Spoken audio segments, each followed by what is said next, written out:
Hello everyone, and welcome to Spellbound Studio. My name is Tracy, and this is Fan Art Friday.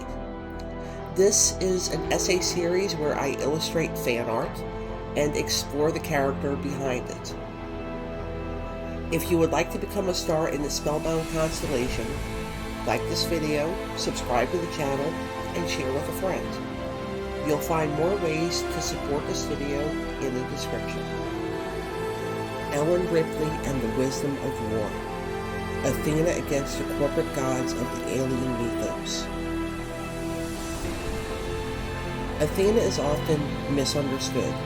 She is not a goddess of peace, forgiveness, or innocence. Athena is the goddess of strategic war, of foresight, discipline, and intelligence applied to violence with restraint and purpose. She represents survival through clarity and not domination. She wages war not for glory, but for continuity. She is wisdom in armor, and in modern science fiction, few characters embody Athena's domain more completely than Ellen Ripley.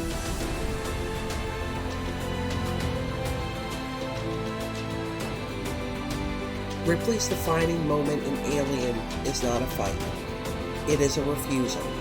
When Kane is brought back to the Nostromo with an unknown organism attached to his face, Ripley cites quarantine protocol and refuses to open the intellect.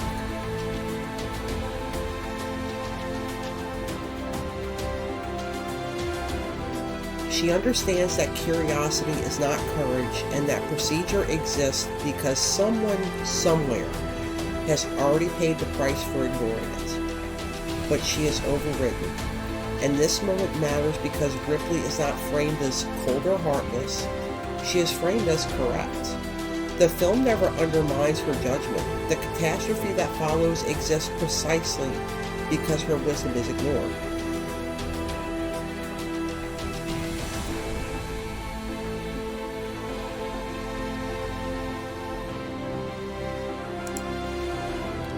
Athena does not rush towards danger. She secures the boundary first. The xenomorph is terrifying, but it is not deceptive. The corporation is. Ash's betrayal reframes the entire film retroactively. The Nostromo was never meant to be safe. The crew was never the priority. They were expendable assets placed in proximity to something valuable. The alien kills to survive, but the corporation sacrifices to profit. The distinction matters. Ripley understands immediately that the danger is not just biological, it is systemic. The enemy is not chaos, but calculated indifference. Athena recognizes tyranny when she sees it. Ripley survives Alien not because she is chosen, but because she thinks. She observes, she adapts, and she does not romanticize the threat. Her final confrontation with the alien is not triumphant, it is procedural. Containment, ejection, confirmation. Athena's victories are rarely emotional, but they are decisive. In Aliens, Ripley returns with knowledge, and she is immediately stripped of authority. Her flight status is revoked, her testimony is medicalized, and her warnings become a matter of bureaucratic paperwork. The corporation does not deny her experience, but they simply decide that it's worth the risk. And this is a crucial shift. Ripley is no longer ignored because she might be wrong. She is ignored because she might be right. And that truth is inconvenient. Hadley's hope is not destroyed by accident. The corporation sends colonists, families, civilians, children, into a known danger zone without disclosure. When contact is lost, they delay action, and when Ripley objects, she is sidelined. To the corporation, those families and civilians and children are not negligence, they're an acceptable loss. The colony exists as a sacrificial site, a quiet wager placed on human lives. Athena protects the city. She does not want to feed it to monsters. The Marines arrive like gods. They are armored, they're armed, confident and loud. They joke, they posture, they perform invincibility.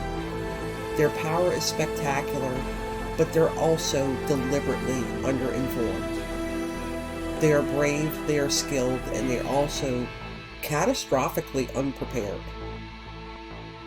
The confidence is not earned, it is manufactured by a system that values force over understanding. And Ripley watches this with a visible unease. Not because she fears combat, but because she recognizes the recklessness masquerading as strength. Athena does not despise soldiers, but she does despise reckless command. The Marines embody an older idea of power, that overwhelming force is the same thing as control. They are Eris, and like Eris, they burn bright and they die fast. Their deaths are not meaningless, but they are instructional. They prove that firepower without context is useless, that courage without strategy is expendable, that violence alone cannot solve a threat that requires intelligence. They die so that Ripley's knowledge can finally be taken seriously, and their fall clears the ground for wisdom.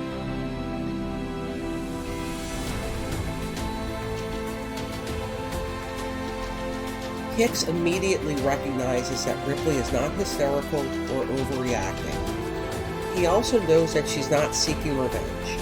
She's asking for containment. When she says, "I say we take off and nuke the entire site from orbit, it's the only way to be sure." The line endures because it's not macho, it's humble. Hicks listens to lived experience, he understands limits, and he chooses prevention over glory. He does not replace Ripley, he supports her.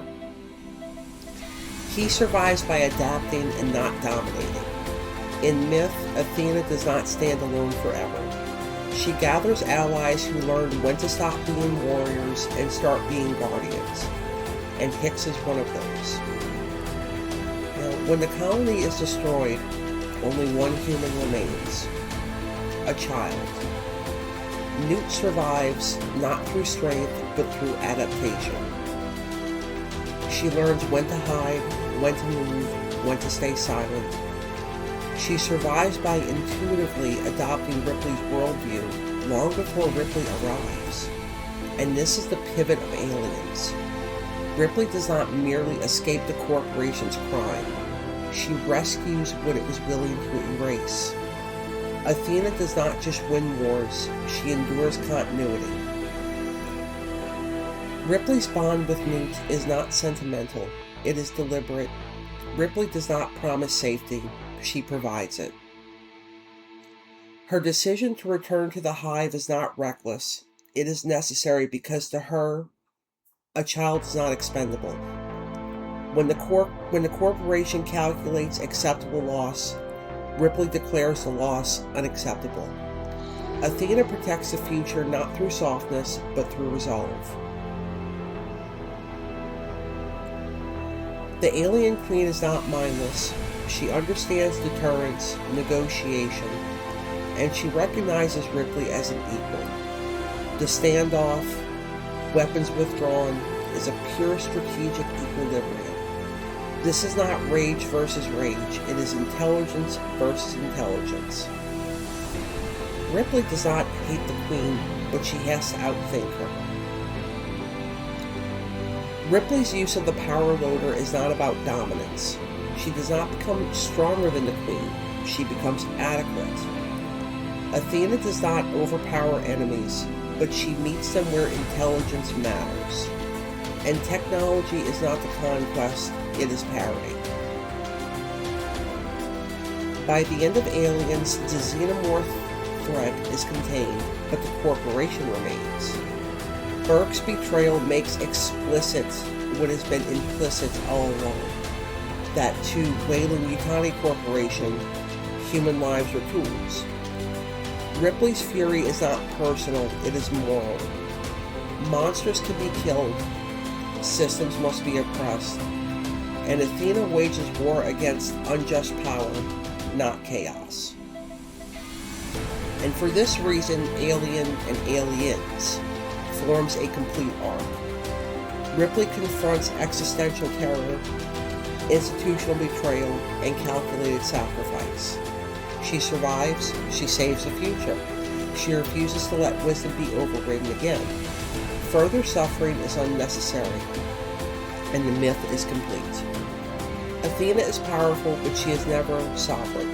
She does not sit at the top of the pantheon issuing decrees. She stands beside kings, generals, and cities, offering counsel that can be accepted or ignored. And clarity is always optional. Ripley does everything right, and still the system that endangered everyone remains intact. Wisdom wins the battle, but it does not inherit the world. Unlike Cassandra, Ripley is not imprisoned or silenced. She is permitted to survive, but survival is not the same as authority. She is believed only when disbelief becomes too costly, only after catastrophe, only once violence makes denial impossible.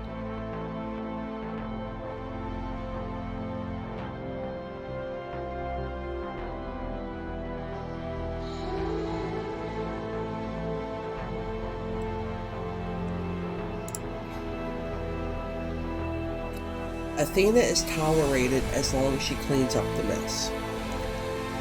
Newt is saved, the queen is defeated, the immediate threat is neutralized. But the future Ripley protects is not safe, it is only delayed. Another colony could be sent, another directive could be issued, another sacrifice justified. Athena does not believe evil is eradicated, she believes that it must be watched. Ellen Ripley endures because she articulates a truth modern audiences recognize instinctively. That the greatest dangers are rarely unknown. They are managed, they are budgeted, they are normalized. That wisdom is preventative, procedural, and uncelebrated. And that stopping the machine often means admitting failure. Ellen Ripley is not heroic because she defeats monsters. She is heroic because she refuses a system that feeds the innocent to danger in the name of progress. The gods of war die for the future. The goddess of wisdom ensures that it will even exist at all. Ripley saves the sole survivor of a doomed colony, not to redeem herself, but because survival without conscience is hollow. And that is why Ellen Ripley endures, not as a warrior drunk on violence, but as wisdom in armor, standing against gods who mistake power for right, still guarding the future, still watching the horizon. She knows that the war does not end, it only pauses. Thank you so much for spending time with me today, everybody. Until next time, stay creative and stay spellbound.